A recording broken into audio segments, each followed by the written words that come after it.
Story world کے معزز دوستو، میں ہوں ملک ابو بکر اور آپ لوگ دیکھ رہے ہیں اسٹوری ورلڈ۔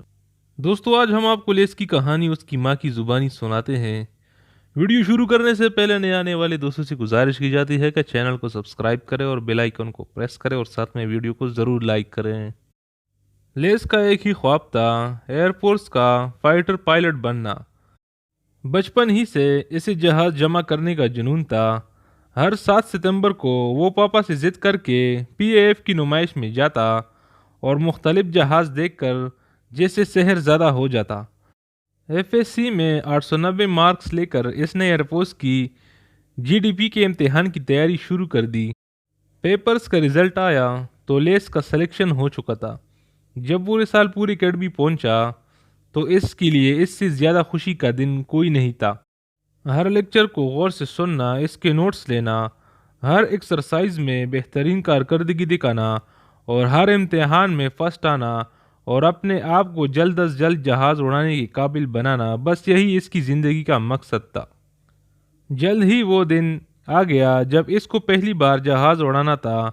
انسٹرکٹر نے انہیں لیکچر دیا کہ کل کیا کچھ ہوگا اور انہیں آرام کرنے کا کہا تاکہ وہ بالکل فریش ہو کے پوری توجہ سے فلائٹ لے سکیں۔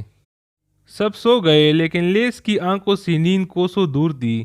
صبح اس کی سب سے بڑی خواہش پورے ہونے جا رہی تھی اور اس کے لیے یہ چند گھنٹے گزارنا محال تھا۔ جانے کب اس کی آنکھ لگ گئی۔ صبح فجر کی اذان کے ساتھ ہی اس کی آنکھ کھلی۔ نماز ادا کرنے کے بعد سب میس گئے، ناشتہ کیا اور کلاس میں چلے گئے۔ فلائنگ انسٹرکٹر نے انہیں ضروری ہدایات دی اور اپنے اپنے انسٹرکٹر کے ساتھ جہازوں میں بیٹھنے کا کہا۔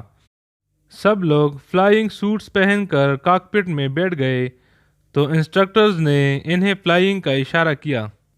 جوں جوں جہاز فضا میں بلند ہو رہا تھا، لیس کو محسوس ہو رہا تھا کہ وہ کسی اور ہی دنیا میں پہنچ گیا۔ کھلا نیلا آسمان، اس میں اڑتے پرندے، زمین پر موجود عمارت جو کہ بلندی سے بہت چھوٹی چھوٹی سی نظر آ رہی تھی، سب کسی خواب کی مانند معلوم ہو رہا تھا۔ جب جہاز زمین پر اتارے گئے تو سب ہی پہلی فلائٹ لے کر خوش تھے، مگر لیس کی خوشی دیدنی تھی۔ جلد ہی سب کیڈٹس خود سے فلائٹ لینے لگے۔ ان کی ٹریننگ تقریباً ختم ہونے والی تھی اور ان کی گریجویشن پریڈ کی تقریب منعقد ہونے والی تھی، جس کے بعد وہ آفیشیل جی ڈی پائلٹس بن جاتے۔ ٹریننگ کی 3 سالوں میں لیس نے ہر چیز میں بہتری کارکردگی دکھائی تھی۔ تمام اسٹاف کا چہیتا اسٹوڈنٹ وہی تھا۔ امید کی جا رہی تھی کہ لیس اعزاز کے ساتھ ایئر فورس جوائن کرے گا۔ لیس بھی اپنی منزل پانے کے لیے پرجوش تھا۔ جب بھی وہ فلائنگ کے لیے جاتا، اسے ایک نیا ہی تجربہ ہوتا۔ ایک دن وہ روٹین کی فلائٹ پر تھا کہ اسے محسوس ہوا کہ جہاز کے ساتھ گڑبڑ ہے۔ چیک کرنے پر پتہ لگا کہ اس کے جہاز کی انجن میں آگ لگ گئی ہے۔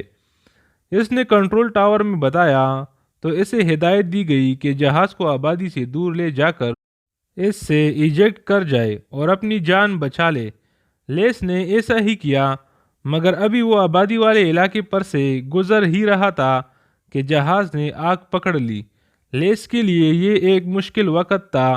وہ چاہتا تو آبادی کی پرواہ کیے بغیر ایجیکٹ کر کے اپنی جان بچا سکتا تھا، مگر اس نے اپنی جان بچانے پر لوگوں کی جانوں کو ترجیح دی اور کلمہ شہادت پڑھتے ہوئے جہاز کو آبادی سے دور لے جانے میں کامیاب ہو گیا۔ مگر میدانی علاقے میں پہنچتے ہی جہاز دھماکے سے تباہ ہو گیا۔ لیس نے آخری بار آسمان کو دیکھا اور آنکھیں بند کر لیں۔ اسے یقین تھا کہ اب وہ جنت کی باغوں میں ہی آنکھیں کھولے گا۔ ویڈیو پسند آنے کی صورت میں اسے دوستوں کے ساتھ ضرور شیئر کیجیے گا۔ والسلام۔